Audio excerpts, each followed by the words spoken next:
नमस्कार। जय श्री कृष्णा। राधे राधे। आप देख रहे हैं प्राचीन दिव्य ज्ञान।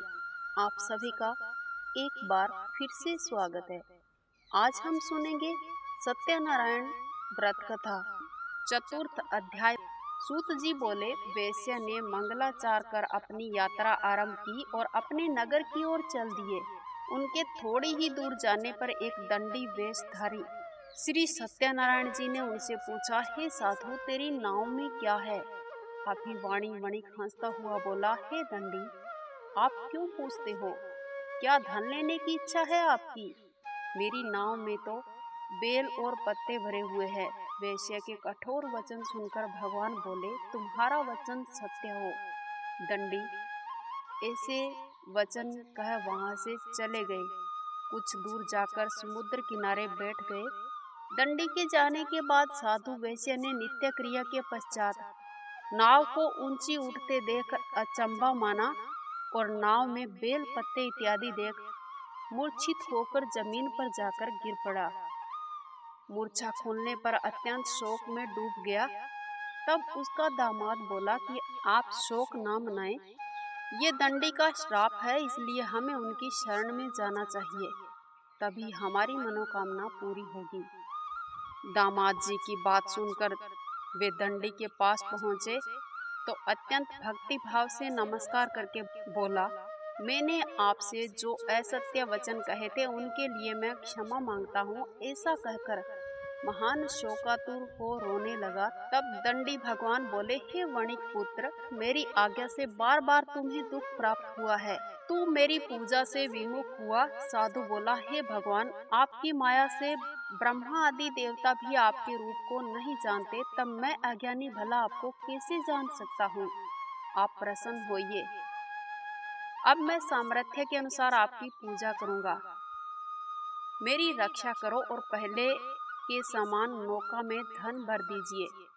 साधु वैश्य के भक्ति भाव पूर्वक वचन सुनकर भगवान प्रसन्न हो गए और फिर उनको वरदान देकर अंतर्ध्यान हो गए। ससुर जमाई जब नाव के पास आए तो नाव धन से भरी हुई थी। फिर वही अपने अन्य साथियों के साथ सत्यनारायण भगवान का पूजन करके अपने नगर की ओर चल दिए। जब नगर के नजदीक पहुंचे तो दूत को घर पर खबर करने के लिए भेजा। दूत साधु की पत्नी को प्रणाम कर कहता है कि मालिक अपने दामाद सहित नगर की ओर लौट रहे हैं। दूत की बात सुनकर साधु की पत्नी लीलावती ने बड़े ही हर्ष के साथ सत्यनारायण भगवान का पूजन कर अपनी पुत्री कलावती से कहा कि मैं अपने पति के दर्शन को जाती हूँ, तू सारे घर का कार्य पूर्ण कर शीघ्र ही आ जाना। माता के ऐसे वचन सुनकर कलावती जल्दी में प्रसाद छोड़कर अपने पति के पास चली गई। प्रसाद की अवज्ञा के कारण श्री सत्यनारायण भगवान रुष्ट हो गए। नाव सहित उसके पति को पानी में डुबो दिया। कलावती अपने पति को वहां न पाकर रोती हुई जमीन पर गिर गई और नौका को डूबा हुआ देख वह कन्या को रोता हुआ देख साधु दुखी होकर बोला, हे प्रभु, मुझसे और मेरे परिवार से जो भूल हुई है उसे क्षमा कीजिए। साधु के दीन वचन सुनकर श्री सत्यनारायण भगवान प्रसन्न हुए और आकाशवाणी हुई, हे साधु, तेरी कन्या मेरे प्रसाद को छोड़कर आई है, इसलिए उसका पति अदृश्य हो गया है। यदि वो घर जाकर प्रसाद खाकर लौटती है तो उसे उसका पति अवश्य ही मिलेगा। ऐसी आकाशवाणी सुनकर कलावती घर पहुंचकर प्रसाद खाती है, फिर आकर अपने पति के दर्शन करती है। इसके बाद साधु अपने बंधु बांधवों सहित सत्यनारायण भगवान की विधि विधान से कथा कहता है, पूजन करता है और इस लोक का सुख भोग अंत में स्वर्ग की ओर जाता है। सत्यनारायण व्रत कथा का चतुर्थ अध्याय पूरा होता है। ये थी सत्यनारायण भगवान की कथा। बोलिए श्री सत्यनारायण भगवान की जय।